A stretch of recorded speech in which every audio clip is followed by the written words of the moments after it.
Hello, my name is Chantell-Frecko, and here is my persuasive speech. They said she was out of control. They said she was wild.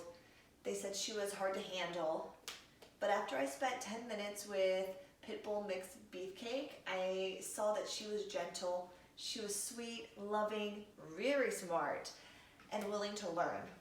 In 10 minutes, I had her sitting, stay, taking treats gently, and playing more gently as well. I used to volunteer at the Animal Foundation, so I have a lot of firsthand experience with the Pitbull mixes, and I came to fall in love with the breed, and this is why I decided to do my speech on pit bulls and how they are very misunderstood, and how hopefully I can try to convince you that they are very gentle and very sweet, loving dogs deserving of a great home. I will be in my speech debunking some myths, common myths about the breed, also giving you proper background information as well, and then showing that with training, pit bulls can be really great dogs. My first point, you can't blame all pit bulls for all illicit attacks when there's really no way of defining what a pit bull is. Let's first rewind a little bit backwards to the early 19th century. This is when the first pit bull type dog existed. They mixed a bulldog with a terrier, and they used it for bull baiting. Bull baiting is when a dog is pinned against a bull and they go at it, they battle each other. So obviously the dog needs to be quick and it needs to be strong to be able to take down a bull. That's why they created the breed. They trained the dog to take down the bull. They trained the dog to be aggressive, but they bred the dog to be quick and strong. I'm going to revisit that point in a little bit.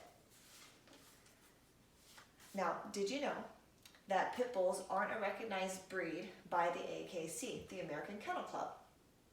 Not a registered breed. What is a registered breed is the American Staffordshire Terrier, American Bull Terrier, and Staffordshire Bull Terrier. These dogs commonly get confused with pit bulls. Here's my visual aid, and as you can see, all these faces look similar. If you were to see these faces in the shelter, you could probably say, oh, they're all some sort of a pit bull. That's actually incorrect. All of these dogs are full bred, and they are the American Bulldog, American Staffordshire Terrier, and then the Staffordshire Bull Terrier. So as you can see, they look like pit bulls, but they are not. Now I like numbers, so here are some stats I found through some research about pit bulls.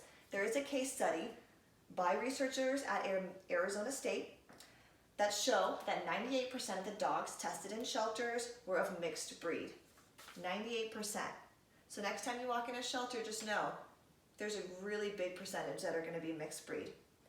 So this begs the question, if all pit bulls are mixed, then how can society accurately blame them for all these attacks and aggressive behavior?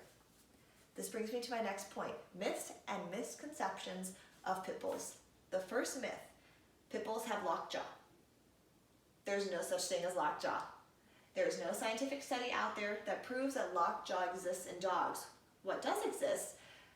The bite strength, and that is factored by size of the dog and body mass. Two different things, size of the dog and body mass. For example, a Chihuahua probably has a smaller bite than a Labrador, but a Great Dane has a bigger bite than a pit bull. Size, mass. You can see that, how that debunks that myth. Second myth, pit bulls are the most dangerous and aggressive breed. That's also false. According to a study conducted by the CDC and then later reposted by the Journal of American Veterinary Association, breed is not a determinant of aggression. I'm going to say that one more time. Breed is not a determinant of aggression. Dr. Julie Gilchrist of the CDC quoted in the NBC report, Dogs in Hiding, if anyone says one dog is more likely to kill, unless there's a study out there that I haven't seen, that's not based on scientific data. If you look through Dr. Gilchrist's research, there's a ton out there. You can see that her findings are correct. Now, if pit bulls aren't the most aggressive, are they the most dangerous? Also no. This chart right here shows breeds in relation to dog bite fatalities. That shows the level of danger. Number one dog Malamute. Number 9 dog, the pit bull. So pit bull ranks number 9 in most dangerous dogs. This brings me to my final point. Proper care and training, amongst other factors, negate aggressive behavior and dog biting.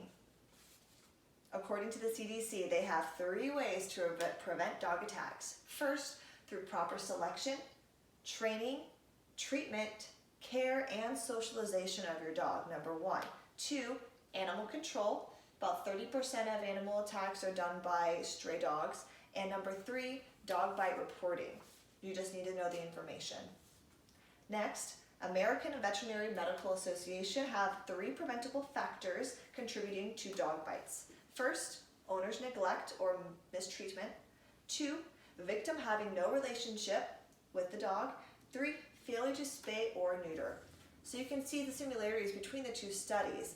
Treatment of dog is extremely important to their behavior. You treat them well, more than not, they're going to be good to you, unless there's an underlying condition like PTSD or a chemical imbalance in the brain, which are common in dogs just like humans. So to conclude, pit bulls aren't a registered breed. Breed alone is not a determinant of aggression or danger, and the treatment of dog is going to equal the behavior you get. I want to end with a quote by George Graham Vest and his closing argument in an 1870s court case regarding a dog who had been shot. A man's dog stands by him in prosperity and poverty, in health and in sickness. He will sleep on the cold ground where the wintry winds blow and the snow drives fiercely, if only he may be near his master's side. He will kiss the hand that has no food to offer. He will lick the wounds and sores that encounter the roughness of the world. He guards the sleep of his pauper master as if he were a prince, and when all other friends desert, he remains. Pit bulls aren't monsters. They're loving and silly. They're protective and strong. They're playful. They deserve the love as any other dog would. Now, if I've reached at least one person in my speech, maybe gave them a little bit to think about, then I've done my job, and thank you for listening.